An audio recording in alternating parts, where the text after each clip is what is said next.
Bruce loses his father in Batman White Knight issue 3. In the old joke shop, the false Harley talks to herself, calling Jack a liar who is being enabled by the other Harley, and that she is just another prison holding him back. In the streets of Gotham, the possessed villains attack the city. Nightwing and Batgirl try to stop them, but Dick notes that every villain in Gotham is there, but Barbara says that they finally figured out that they stand a chance together. Batman arrives, saying that they will separate them. Grappling Bane and Killer Croc with his car, Batman leads Two-Face's gang away. Gordon tells his men to stay with Batman, since they can't win the fight without him. Batman drags the gangs to Jack's new library, which is still under construction. Bruce is convinced Jack is behind the attack. The two villains eventually regain composure, destroying the construction site and bringing the entire building down on Batman and the others. Nightwing and Batgirl escape uninjured, but a blood-covered Bruce crawls from the wreckage,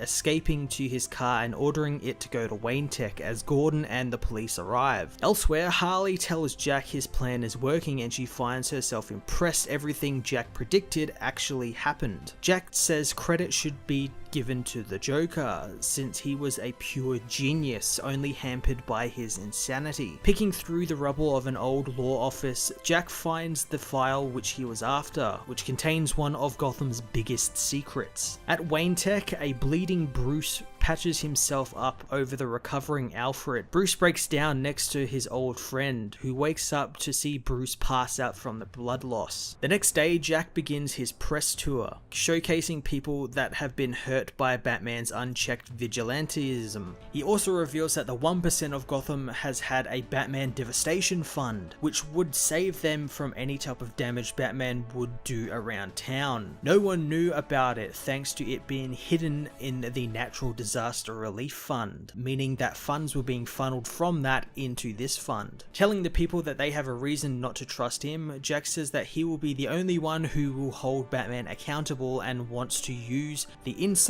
the Joker gave him to help the city. Waking up in a hospital bed, Bruce learns that Alfred has taken out his IV tubes, hooking Bruce up to it and keeping him alive while he passed away in the chair next to the bed. After Alfred's funeral, Dick and Barbara visit his tombstone, reminiscing on Alfred and how he was more of a father than Bruce was, even though Bruce tried to be one to them. Barbara notices that the other tombstone next to his, wondering who Jason Todd is. Dick tells him that he was the Robin before him and was supposedly killed by the Joker, but a body was never found. Talk turns to Barbara comparing Dick to Bruce and how they are a lot alike. Barbara says that Bruce has gotten out of control lately, leading to what happened at the construction site, which was something Bruce never would have done, but he has gone off the edge now. Dick blows her off, making Barbara angry, telling Dick that with Alfred dead, Bruce's moral center is now gone, and without Alfred, what is protecting Gotham from Batman now except for her and Dick? Heading into a bad part of Gotham, Jack and Harley are accosted by some muggers, whom Harley easily subdues. The muggers' leader, Duke Thomas, recognizes Jack, telling his men to stand down. Walking the neighborhood with Duke, he tells them his story of being kicked out of the GCPD for uncovering corruption, and since then has consolidated power within the gangs and formed youth groups to help the people of Blackport. Arriving at the youth center, he shows Jack around his operation, showing his consolidation of all the gangs in Blackport. Jack finally asks him what he came to Blackport for, hoping Duke will help him take on the Batman. Heading to Arkham, Batman meets with Gordon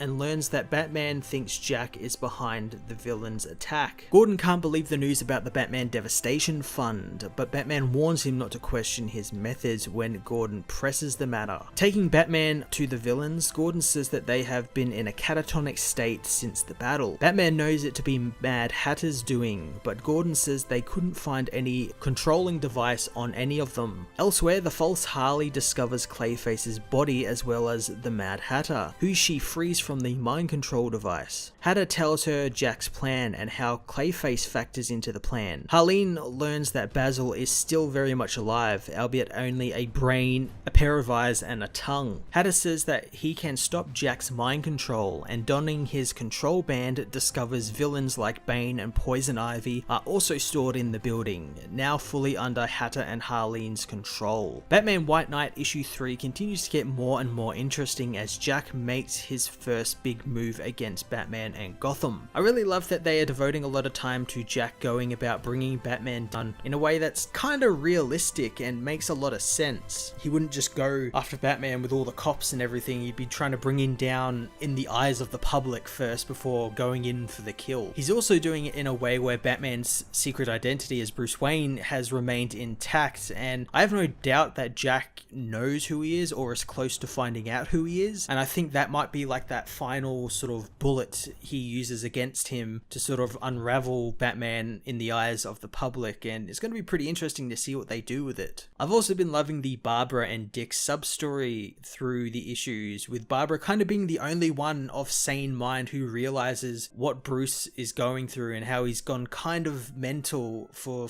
finding the Joker and stopping the Joker, and he's kind of sliding off the edge with it. It's going to be interesting to see what Sean Murphy has in store for us next issue. I'm going to give this issue a 9 out of 10. Hey everyone, thanks for watching my newest video. If you enjoyed it, you might also like to check out my other reviews here on my channel. You can also follow me on various social media platforms like Twitter by searching Matt_FOS, or even join the Comic Multiverse Discord server and chat with other comic book fans, including myself and Joel from Cape Joel. Want cheap comics and trades? Head over to the Book Depository with the link in the description to get the cheapest trades and comics around, along with free shipping anywhere in the world. Until next time, this has been Matt of the Fortress of Solitude. Thank you so much for watching.